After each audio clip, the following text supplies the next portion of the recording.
তা কোনো ব্যক্তি হয়তো দেখবেন তার বাবা হতে পারে, মা হতে পারে, ধরুন ওরা কোনো কাজ করতে দিয়েছে বা বই পড়ছে না।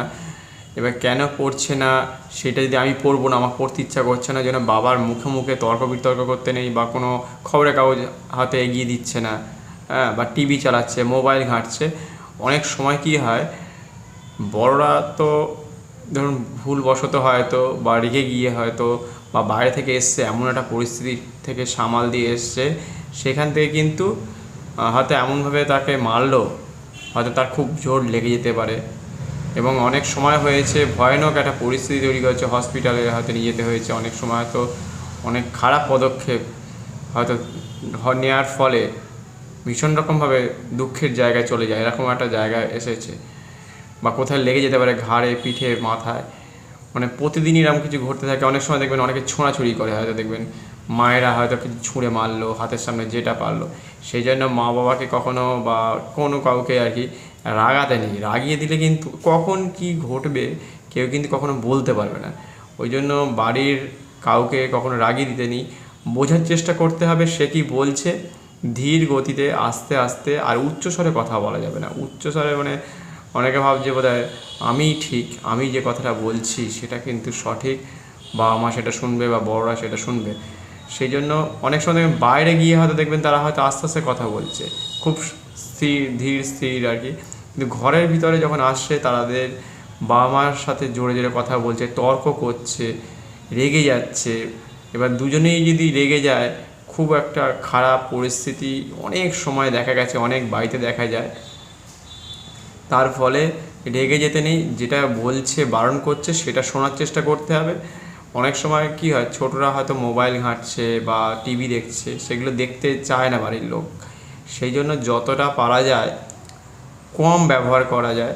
যে পড়ার পরে আমি হয়তো 20 মিনিট কি আধ ঘন্টা মতো মোবাইলটা ঘাঁটবো, এটা বলে নেওয়া উচিত, কথা বলে তাদের সাথে আলোচনা করা উচিত।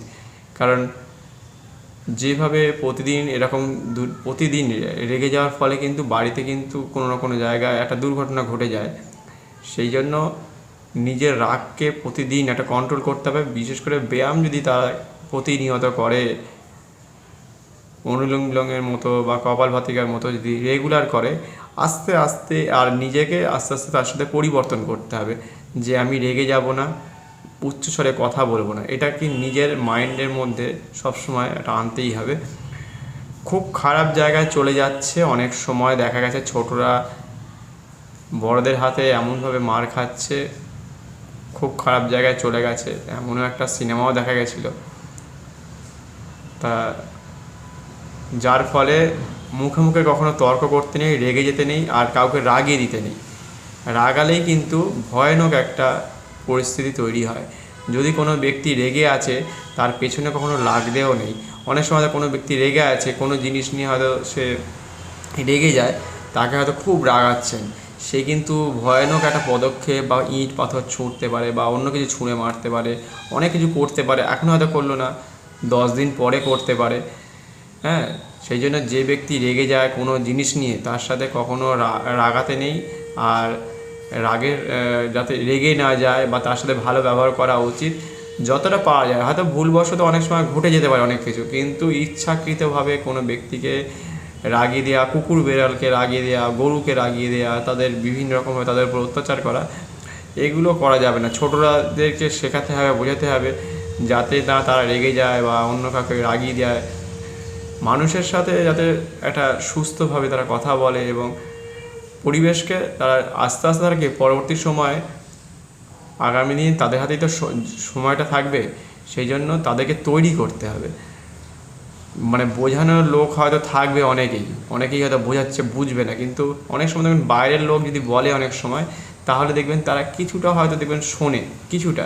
কারণ বাড়ির লোককে যেহেতু রোজ একই নিয়মিতভাবে দেখছে, সেই জন্য সে ওই একই কাজ কিন্তু প্রতিনিয়ত প্রতিদিন হয়তো 5 বছর, 10 বছর, 20 বছর ধরে করেই যাচ্ছে, হয়তো এরকমও হয়।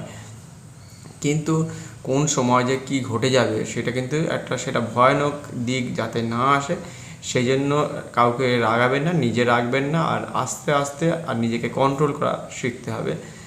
আজকে এই পর্যন্তই, এখানেই শেষ করলাম। ভালো লাগলে অন্যদের সাথে শেয়ার করবেন, সাবস্ক্রাইব করতে পারেন, অন্যদের সাথে আবার কোনো দিন যদি কোনো সাবজেক্ট নিয়ে আলোচনা করতে হয় কমার্স করতে পারেন। এখানেই শেষ করলাম। ধন্যবাদ, নমস্কার। প্রত্যেকে ভালো থাকবেন, সুস্থ থাকবেন।